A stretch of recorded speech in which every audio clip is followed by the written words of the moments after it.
anak-anak sekalian yang dikasihi Tuhan, selamat pagi. Saya tadi pas baru keluar dan melihat ada yang misa, saya tuh mau nangis sekali. Haru tercampur bahagia. Ya. Di banyak gereja, pengalaman misa perdana offline itu bukan hanya menguras pikiran dan energi, tapi yang daftar berapa, yang datang berapa. Saya bersyukur, ya. Ini yang daftar segitu, yang datang juga segitu. Puji Tuhan, haleluya. Walaupun kini misalnya AC nyala, tetapi semua jendela dibuka, jadi kita kipas-kipas panas, ya. Saudari-saudara yang dikasihi Tuhan, tapi semoga tidak mengurangi kerinduan untuk mengalami Tuhan di dalam perayaan Ekaristi hari ini. Para suster, ibu bapak, saudari-saudaraku yang dikasihi Tuhan, dalam sidang tahunan MPR di gedung Nusantara hari Jumat tanggal 14 Agustus lalu, Bapak Presiden Jokowi menyampaikan pidato kenegaraannya. Demikian kalau boleh saya kutipkan. Demokrasi memang menjamin kebebasan, namun kebebasan yang menghargai hak orang lain. Jangan ada yang merasa paling benar sendiri dan yang lain dipersalahkan. Jangan ada yang merasa paling agami sendiri. Jangan ada yang merasa paling Pancasilai sendiri. Semua sikap yang merasa paling benar dan memaksakan kehendak biasanya merupakan hal yang tidak benar. Itu kata Presiden. Dan beliau meminta seluruh komponen bangsa agar bergotong royong, saling membantu dan saling mengingatkan dalam kebaikan. Ibu bapak, saudari-saudaraku yang dikasihi Tuhan, pidato ini saya kutipkan karena senada dengan firman Tuhan yang hari ini kita dengarkan. Problem orang masa kini, saya kira di dalam firman Tuhan yang dituangkan hari ini adalah orang yang merasa diri paling benar, paling layak, paling pantas, paling agamis, paling Pancasilais, dan mempersalahkan orang lain. Dan problem itu nampak ketika di dalam firman Tuhan ada seorang tuan yang punya kebun anggur. Pagi-pagi sekitar jam 6 pagi dia pergi keluar cari pekerja. Dan mendapati pekerja disepakati, nanti dapat upah yang layak dan pantas, 1 dinar 1 hari. Kerjalah di kebun anggurku. Yang jam 6 pagi masuk kerja si pagi. Tuan yang punya kebun anggur ini jam 9 melakukan hal yang sama dan mendapati pekerja.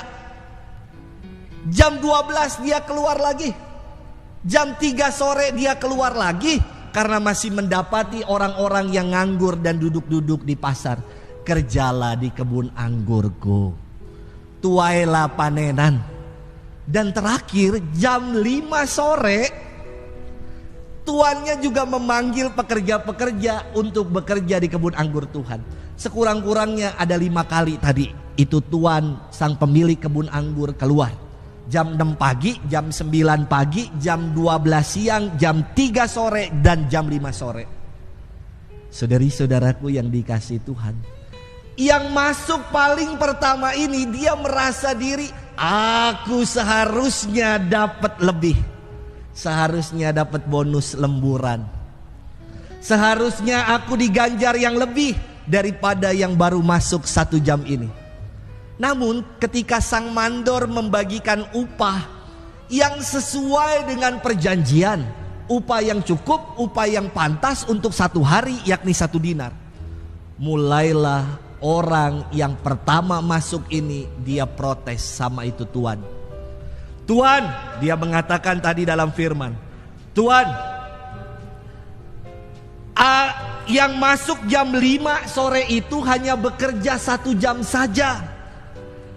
Dan engkau menyamakan mereka dengan kami yang telah bekerja keras, menanggung panas terik matahari. Ibu bapak, saudara-saudari yang dikasihi Tuhan, inilah dosa yang namanya dosa mari. Mari itu adalah dosa yang membutakan. Mari kepanjangan dari cepat marah dan iri hati. Cepat marah dan iri. Dosa mari itu dosa yang membutakan. Karena apa? Karena selalu melihat kepentingan diri sendiri, merasa diri paling benar, paling pantas, dan orang lain tidak benar. Orang lain berbuat yang salah. Aku lebih bekerja berat daripada engkau. Aku telah seharian suntuk bekerja menanggung terik matahari. Ibu bapak, saudari-saudaraku, kalau dalam konteks imam-imam, mungkin Romonong akan bilang, enak aja Romo Luki baru tabisan berapa lama? Uang sakunya kok sama dengan saya yang udah 37 tahun tabisan ya. Mungkin saya juga akan bilang, saya pastor parokinya. Ini kalau orang yang mari, mudah marah dan cepat iri, selalu membanding-bandingkan dengan orang lain. Ibu bapak, saudari-saudaraku yang dikasihi Tuhan, pengalaman Ekaristi hari ini mengajak kita sekalian untuk menyandarkan diri kita hanya pada kemurahan dan belas kasih Allah. Tadi di dalam bacaan pertama sangat indah ya. Saya nggak tahu yang di rumah kedengeran apa kagak. Yang di sini semoga dengar dengan baik. Yang di dalam bacaan pertama tadi dikatakan demikian. Baiklah orang fasik meninggalkan jalannya, dan orang jahat meninggalkan rancangannya. Artinya apa? Bergantunglah pada Allah semata. Kalau kita masih bergantung pada diri kita sendiri, pada rancangan dan jalan kita sendiri, bahkan bergantung pada orang lain pun, saudara kita sendiri, terkadang kita dikecewakan. Tapi bergantung pada Tuhan, kita tidak akan pernah dikecewakan, karena dialah jawaban atas hidup kita. Maka Rasul Paulus dalam bacaan kedua tadi sangat indah mengatakan demikian. Karena bagiku hidup adalah Kristus, dan mati adalah keuntungan. Tetapi jika aku harus hidup di dunia ini, itu berarti bagiku bekerja memberi buah. Ibu bapak, saudari-saudaraku yang dikasihi Tuhan, kita diajak bersama-sama untuk menjadikan Kristus sebagai pusat hidup kita. Dan dikatakan kalau kita memang harus hidup di dunia ini, maka kita diajak untuk bekerja dan menghasilkan buah.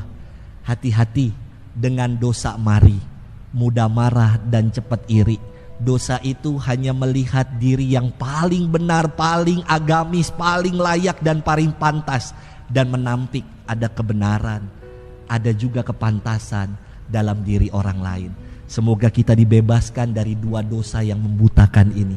Dosa cepat marah dan mudah iri sama orang lain. Tuhan memberkati kita. Amin.